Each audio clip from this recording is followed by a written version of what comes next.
तालुका खंडाळा, जिल्हा सातारा, काटेवाडी वस्तीवर राहतो.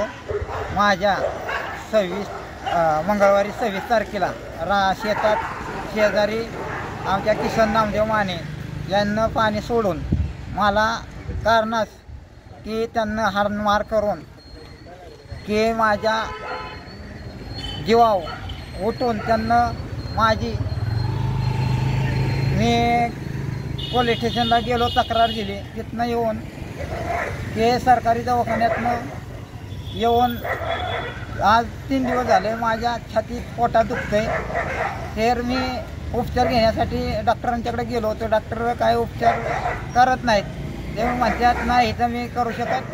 हे असे डॉक्टर आमच्यासाठी गोरगरिबांसाठी मी जनतेचा एक चांगला कार्य करतो त्या पद्धतीनं हिथं तालुक्यातली सगळी गोरगरीब हिथं दवाखान्यात उपचार घेण्यासाठी येतात.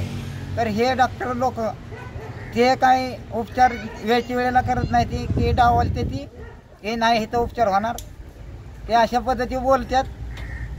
ते आम्हाला डॉक्टरची असल्या गरज नसल्यामुळे हे डॉक्टर अशा पद्धतीने वागणूक करतात की जनतेला गोरगरिबांच्या अन्याय होतो.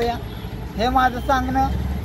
ह्या लोणंद परिसरात सरकारी सिव्हिलला का म्हणतात जा तिकडे तिथं आमच्या ज्यांना उपचार होणार नाही तर ह्यांना तात्काळ ह्यांच्यावर कारवाई व्हावी असं माझं सांगणं या की गोरगरिबाला न्याय मिळावा एवढंच माझं सांगण्याचं कर्तव्य या. मला न्याय मिळत नाही, माझ्यावर अन्याय होतो आज तरी मला न्याय मिळत नाही तर मी काय करावं. ह्यासाठी माझं एक सांगायचं सरकारला की हे सरकारी कर्मचारी अशी त्रास देते त्यासाठी मला न्याय मिळावा एवढंच माझं सांगणं आहे.